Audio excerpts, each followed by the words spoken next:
Tashi Delek, this is part of an interview series with candidates running for 2021 Chidu elections. We are focused on creating a platform for new faces from diverse backgrounds in order for our viewers to also engage in the discussions we're about to have. I'm Choekyi Lhamo, and today with us we have Tenzin and Dr. Lhundup Dojela. Thank you for joining us. Just for our viewers to note, we had invited a few more candidates in the Dotoe pool, but they declined due to personal reasons or scheduling conflict. Tenzin Jigdela has worked with organizations including Students for a Free Tibet and Tibet Action Institute. He is currently working as the international coordinator in the International Tibet Network. Dr. Lhundup Dojela has a PhD degree from the Central Institute of Higher Tibetan Studies. He was the former president of Students' Welfare Fund Committee, and he's currently working as a teacher and has also worked as an editor and a translator. We welcome you both. We'll start with the questions. Jigdala, I'll first start with you. So what are the key issues you will be putting forward in the parliament if elected?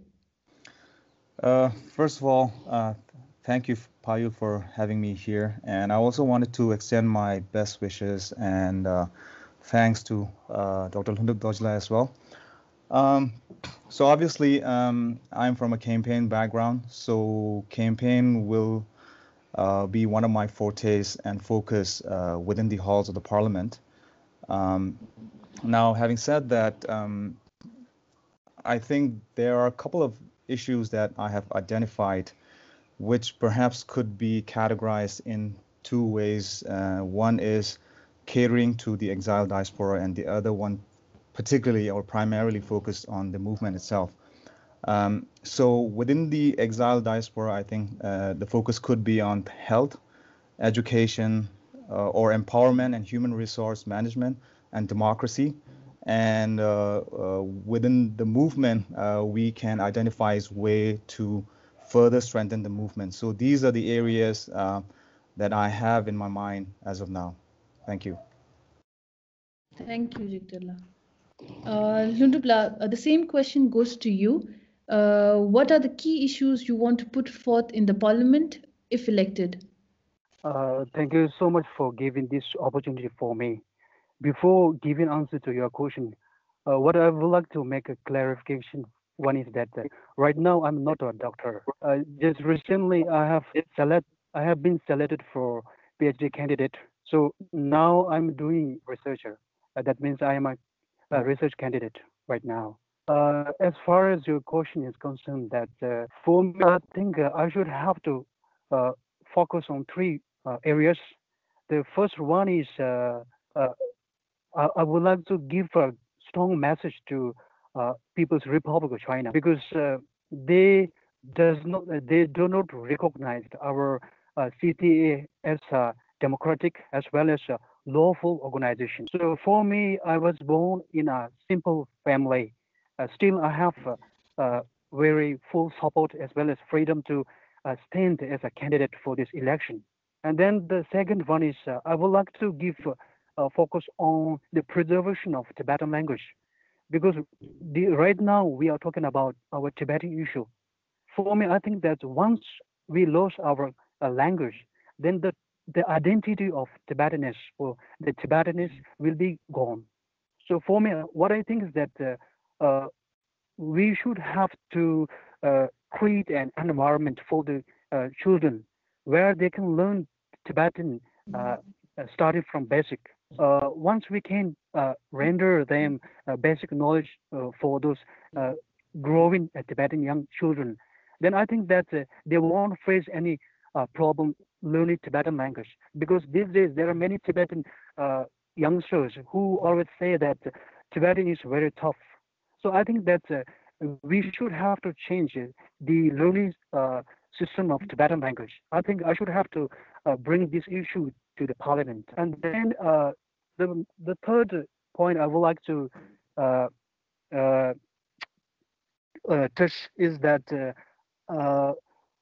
His Holiness Dalai Lama has 4 great commitments. For me, I think that I should have to give focus on the first and the last one. The first one is promotion of human values. And then the last one is promotion of awareness about ancient Buddhist philosophy among Tibetan, Indian people, as well as preservation of broad and extensive Buddhist, ancient Indian Buddhist philosophy. So for me, as I have Buddhist philosophical background, I think that I'm the right person to indulge in this activity. So I would like to bring these 3 points to the parliament if I will be elected as a candidate or TPiE. The second question, second round of question is about the Tibetan Parliament in exile. We'll go first with Lundubla.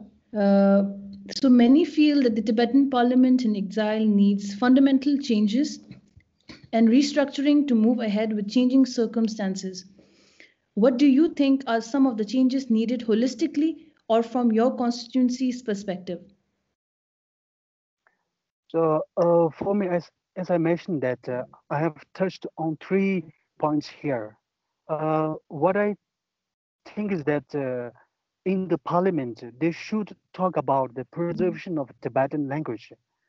As I mentioned that if Tibet, we lose our language, then there's no question of our identity. There's no question of Tibetanness, the sense of Tibetanness, the sense of oneness. So, in the parliament, all the members should talk about how we have to change the learning Tibetan language, and as well as for the education department there, they should make a slot for 2 or 3 officer or people or employees there, because they can now you can see that if we want to learn or read any piece of English writings, for example, if a student who is reading in class 6 or 7, 8 or 9, whatever, they can easily read whatever articles they want to read, just browsing in Google there. So for us, we Tibetans, youngsters, we do not have that kind of facility. These days, there are many students, they complain us that we are lacking in that area. So for me, what I think is that education department, they can arrange, or they can arrange 2 to 3 slots for employees. They can translate children's story, story whatever in Hindi or English language. Then also they can if the employee is good in Tibetan language, they can compose different stories in Tibetan language, in tune to the inclination as well as the language standard of children. I think we should have to talk about this thing in the parliament. Thank you, Lundubla. Jigdala, what do you think are some of the fundamental changes needed in the Tibetan Parliament in exile? First of all, I'm really pleased, particularly this year, that we see a growing number of young Tibetans coming to the forefront and trying to take responsibility by making effort to be within the halls of the parliament. So it is very encouraging. Now, to answer your question, we must be aware that there has been a growing number of migrations of Tibetans abroad. So within the halls of parliament, the parliamentarians are actually there to represent their constituency. Now, if you look at the scale of migration, it's something that I think we certainly can delve further into and see whether we can make further efforts to represent these constituency who are in abroad. So perhaps the number of parliamentarians from different communities abroad. So I think it's certainly an area that we can further discuss. And the second thing that I can think right at the top of my head is this year we have seen a downfall of 10,000 voters registration. And I think this could be due to a number of different factors. One of the factors perhaps could be the COVID, and the other is, the migration. And I think more importantly, it also has to do with the convenience to register yourself. Now, in the case in Japan, yesterday I had the opportunity to communicate with someone who is based a couple of hours away from Tokyo. So he has to take, I think, 3 or 4 different train rides that would amount to 27,000 Indian rupees just to simply go and register his green book so that he can vote. Now imagine that amount is actually directly contributed to our exile government. So I think there are areas we can definitely work and make it better. Thank you. Sure, thank you, Jigdala. We'll also talk about the changing demographic in the exiled Tibetan community later in our segment. So my third question, I will go with Jigdala on this. There's a growing view among the Tibetan constituents, especially the youth, that lawmakers need credibility with regards to the work they do as an MP, both in the House as well as outside the Parliament, and that many serving lawmakers fall short of that assessment. Do you feel the same? Definitely, I think there are ways we can improvise, but also I think we have to be mindful of the fact that um, you know, our government is set up in such a way where we are at one of the most disadvantaged position, which is we don't have a country of our own. So that itself, possesses certain limitations. Now, if you were to compare that with other lawmakers or members of parliament, say the nearest case could be the members of parliaments within the Indian House of Constitution. If you were to go in Delhi, they have all these facilities available, their office space, their room, transport services. So I think we have these limitations, but I think there's definitely room for further improvement. Sure, thank you, Jigdal. Lundubla, do you think that lawmakers need credibility outside and inside the parliament? And do you think that serving lawmakers, existing lawmakers, are falling short of that assessment?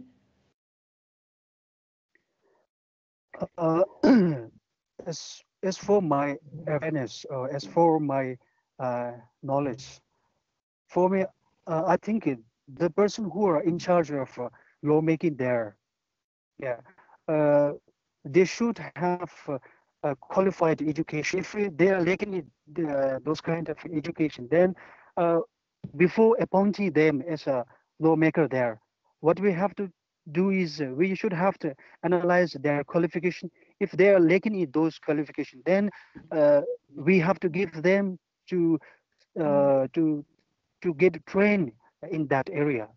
Yeah. So for me, please may I add one thing to your first question, right?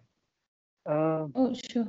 uh, I was thinking something that now I'm about to forget. Sorry. Yeah, I will add later. Sorry. Okay, that'll do.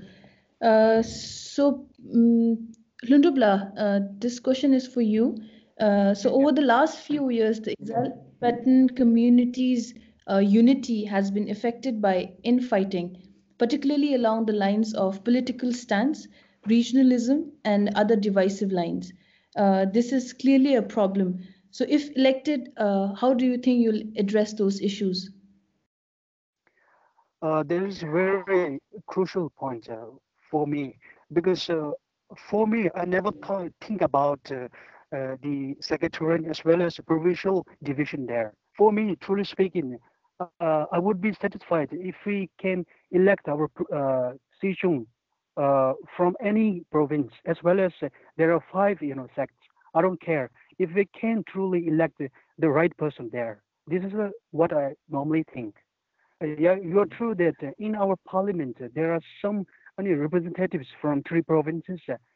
Whenever someone does something little mistake there, then on the other side they come out together and they make the small issue big.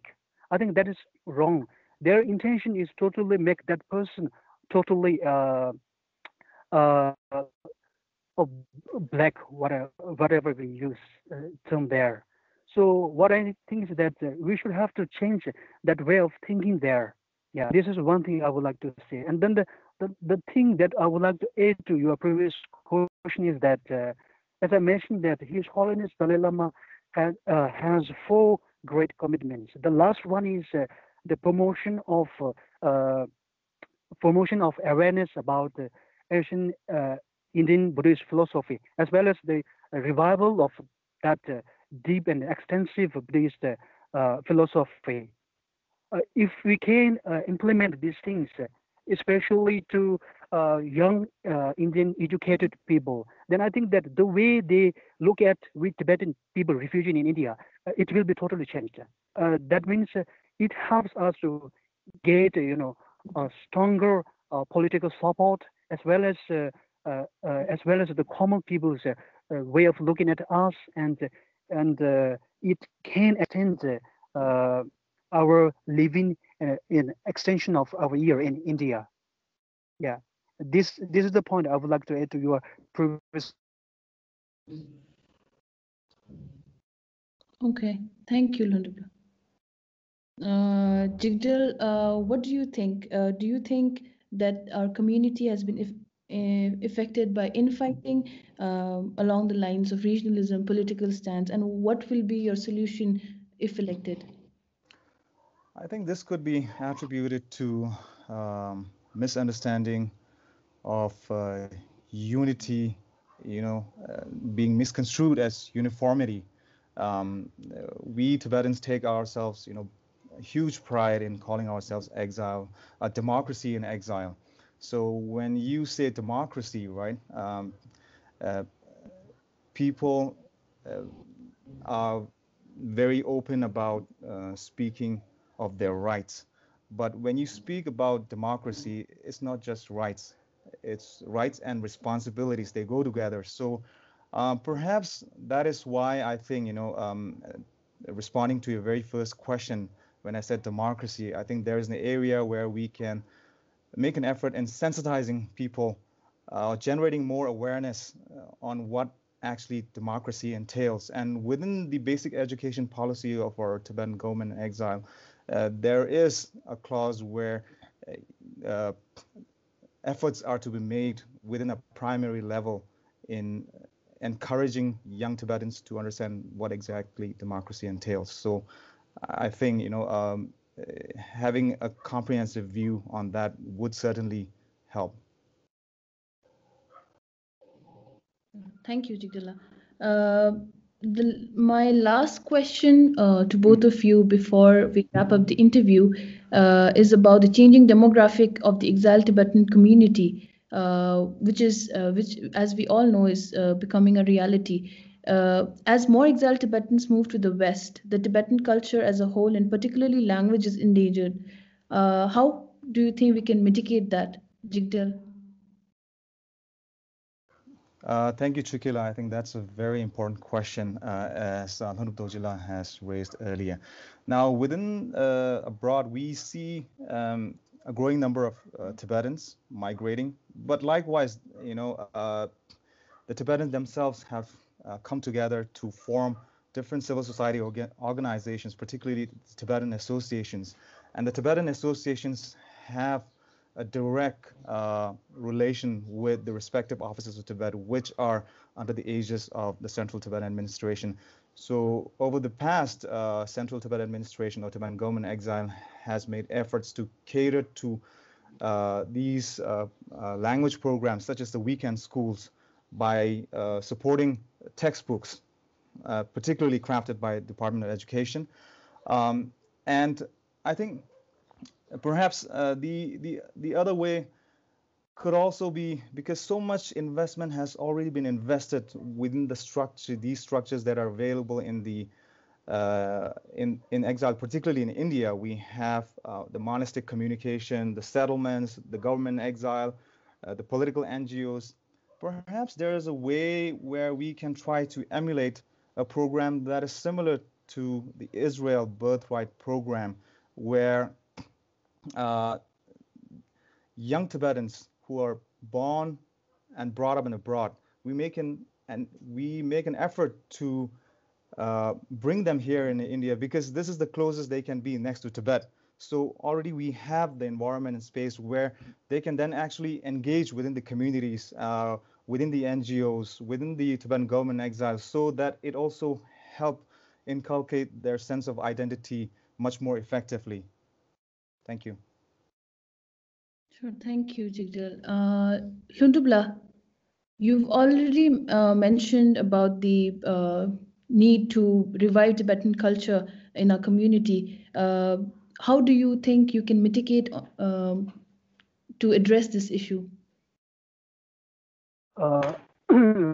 Give an answer to your last question, I would like to add one point to your previous question. That is deteriorating unity in our parliament.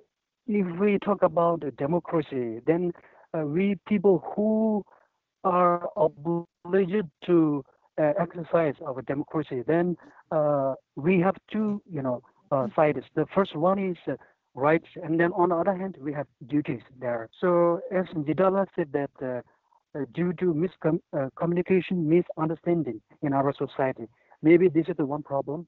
But for me, I think is there are a certain number of people who take democracy for granted, and on the other hand, they don't think about what is there. For example, to strengthen the unity among our Tibetan society, they neglect this side and always try to make something that deteriorate.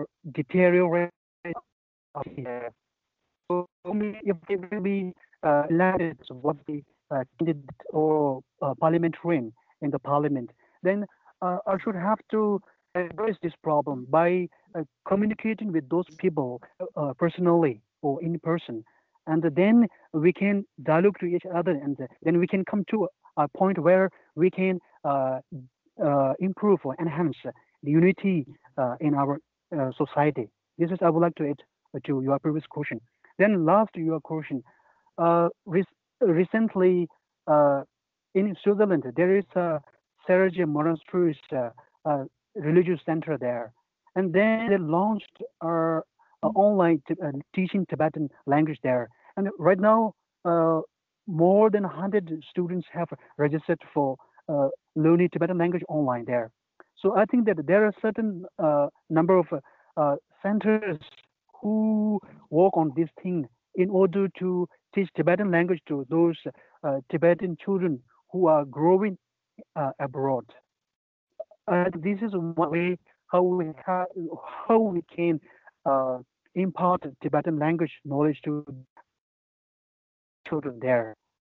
Another thing is that Jala said that we can uh, and we can create an environment for them to study Tibetan language there, and also they can spend their day in Tibetan community itself there. Then if we can create or if we can give this opportunity to those young Tibetan children, will not only be able to teach Tibetan language, but also then inculcate our culture, lively. I think this is the areas where we can do easily. Thank you. Thank you, Alhamdulillah. Since we have some time, can we will like to add one more question? So, Lundubla, we'll go with you on this. So, in the post-COVID-19 world, we can see a changing outlook towards China. How do you think we can capitalize on that?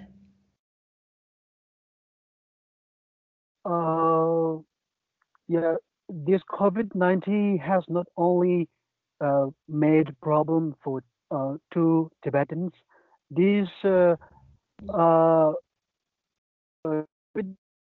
brought out to across the yeah. What I think is that right now USA as well as India or many European countries, the way China has totally changed, and this problem has been globally issue. So I think that if we so far, we Tibetan, our central Tibetan government political stance is way. In India, there are quite a number of people, youngsters, who raise the caution that now it's the time to change Indians' political stance about Tibet, because Tibet was an independent country. If we speaking from the this is a very strong change from the perspective of young Tibetan young youngsters, and also there are young and educated politicians from the USA as well. They now raise the question of changing their government's policy about Tibet. These are the consequences of COVID-19 from China. Okay, thank you. Jigdala, do you think we can, as a Tibetan public, capitalize on the post-COVID-19 world, capitalize on the changing outlook that we have on China in the post-COVID-19 world? Yeah. Thank you, Choekyi. I think this is such an important question, and it's a very timely question. Given the current crisis that has manifested before ourselves, it is obvious that China should be a part of every nation's not only foreign policy, but domestic policy as well, to curtail China's influence home and abroad. And obviously, we see a lot of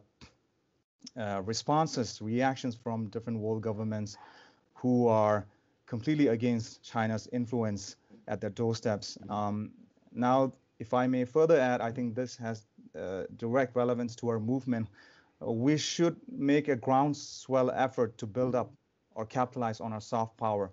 Perhaps one of the mechanisms could be within our community, encourage more art, where art can also be a powerful medium to generate soft power, and efforts to make our respective offices Tibet to have a section that is similar to British Council, Korean Culture Center, or Alliance Française, where we can generate our soft power.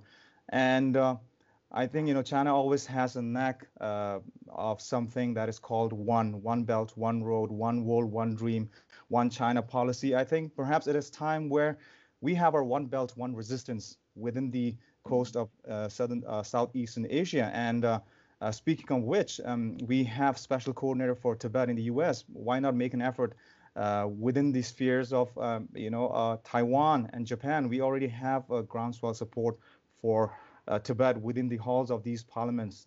So I think therein lies an opportunity. And I think likewise, we might have to also find ways where we can encourage more op-ed writers for Tibet in news columns. So I think these all perhaps could be different ways to build our soft power. Thank you. Thank you, Jigdala. We've come to the end of our interview. Any concluding remarks from both the candidates would you like to give? Abdullah.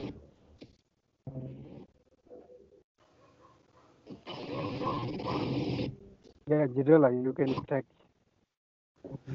Thank you. Yeah, I just wanted to once again reaffirm that I sincerely admire all the candidates who are standing for this election, because now that I've involved myself in this process, I realize that it is not an easy process, because at times like these, people have become so judgmental, and there are different ways they can judge you. You have to become literally an open book, and you cannot stop people from saying this is where your limitation lies, this is where your personal space is. So it's very difficult to control them, and I've realized, just for that simple fact, I really wanted to extend my thanks to all the candidates, irrespective of their background, and I'm really pleased that we have a lot of young Tibetans coming up for this election, because all in all, I believe wherever you're from, we are Tibetan, and our heart is in the right place, and that's something I really wanted to extend to you all. Thank you so much for giving me this opportunity. Thank you, Jigdala. Lundubla, do you have anything to add? as Jidala said that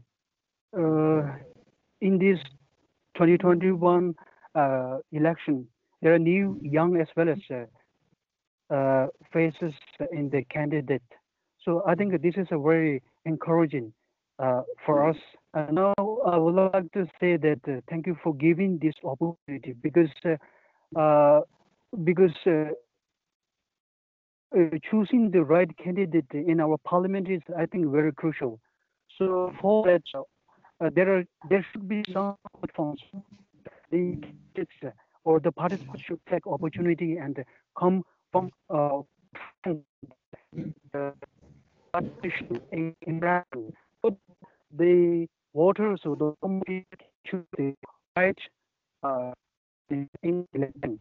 So I would like to say that thank you so much for the opportunity for me as thank you. Thank you, Honorable. Thank you to both the candidates. We wish you a successful campaign in the coming weeks. Thank you. Did you say?